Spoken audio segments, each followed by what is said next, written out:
Assalamualaikum warahmatullahi wabarakatuh. Bagaimana kabar hari ini? Sudah siap belajar? Yuk, kita masih belajar di tema 1 tentang keberagaman budaya bangsaku. Pembelajaran kemarin kita sudah mengetahui banyak sekali keanekaragaman yang dimiliki oleh Indonesia. Salah satunya adalah keberagaman alat musik. Nah, alat musik bisa menghasilkan bunyi. Bunyi yang dihasilkan dari alat musik berbeda-beda loh. Nah, bagaimana sih kok bisa terjadi? Bunyi adalah sesuatu yang dapat kita dengar. Bagaimana bunyi terjadi? Bunyi dihasilkan oleh benda yang bergetar. Benda-benda yang bergetar dan menghasilkan bunyi disebut sumber bunyi.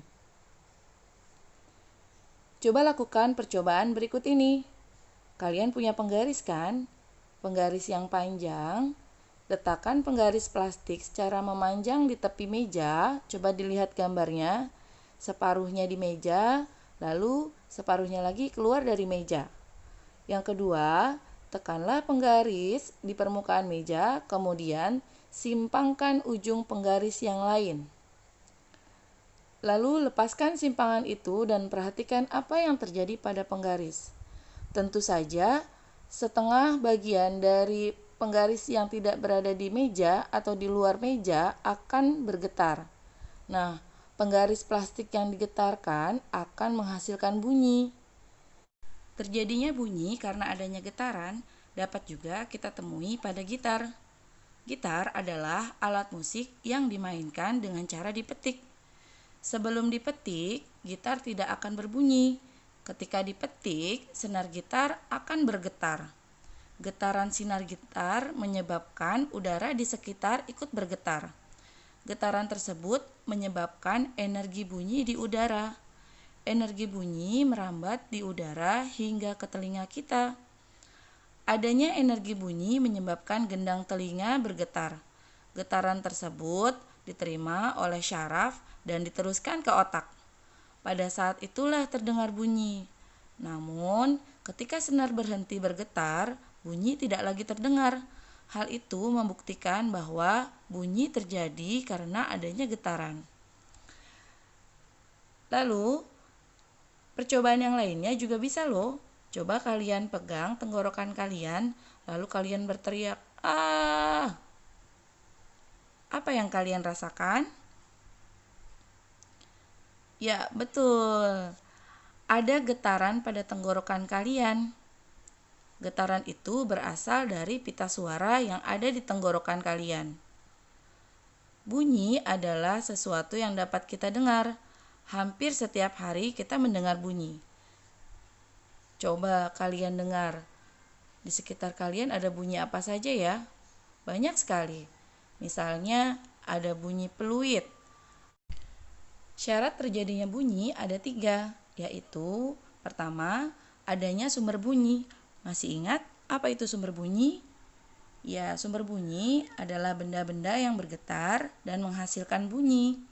Lalu yang kedua, ada udara atau medium. Dan yang ketiga, tentu saja ada pendengar. Keanekaragaman di Indonesia harus kita syukuri sebagai anugerah dari Tuhan Yang Maha Esa. Nah, banyak sekali perbedaan pada keberagaman budaya di Indonesia. Tapi perbedaan itu tidak boleh menjadi perpecahan. Nah, perbedaan itu harus menyatukan kita. Karena sebagai manusia, kita hidup selalu membutuhkan orang lain. Manusia harus memiliki sikap kerjasama antara satu dengan yang lainnya. Bentuk kerjasama bermacam-macam loh. Yuk, coba kita pelajari. Mengamati bentuk kerjasama. Kerjasama dapat dilakukan di lingkungan rumah, sekolah, dan di masyarakat. Contoh kerjasama di rumah, gambar yang pertama coba dilihat. Siapa yang suka membantu ibunya memasak di dapur? Ya, membantu ibu memasak di dapur merupakan kerjasama di rumah. Lalu, masih banyak sekali tentu saja kerjasama di rumah yang biasanya atau sering sekali kalian lakukan. Seperti gambar yang kedua, membersihkan halaman rumah. ada yang menyapu, mengepel, atau menyiram tanaman. Kemudian bentuk kerjasama di sekolah. Bentuk kerjasama di sekolah membersihkan halaman sekolah. Biasanya di sekolah ada jadwal piket ya. Nah, itulah bentuk kerjasama di sekolah. Bahkan setiap 1 bulan sekali ketika kita tatap muka, ada kerja bakti untuk membersihkan seluruh lingkungan sekolah. Bentuk kerjasama di masyarakat yang pertama adalah ronda. Biasanya ayah-ayah kalian suka ngeronda tuh kalau malam. Nah, ronda adalah menjaga keamanan lingkungan rumah kalian. Lalu yang kedua adalah kerja bakti. Kerja bakti juga sering ya kita lihat di lingkungan rumah kita. Kerja bakti membersihkan selokan, kerja bakti membersihkan sampah. Nah, biasanya kalian membantu ibu menyiapkan makanan atau minuman untuk yang bekerja bakti. Lalu, bentuk kerjasama di masyarakat yang ketiga adalah gotong royong.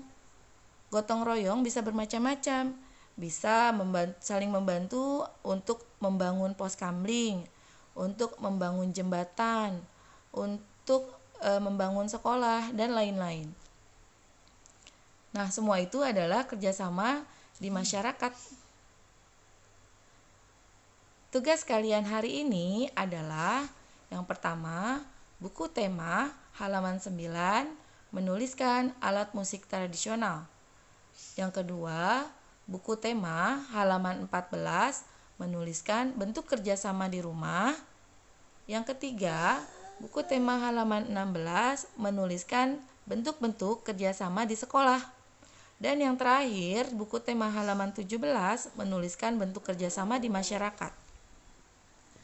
Selesai. Selamat mengerjakan, tetap semangat, dan selalu menjaga kesehatan ya. Dadah. Assalamualaikum warahmatullahi wabarakatuh.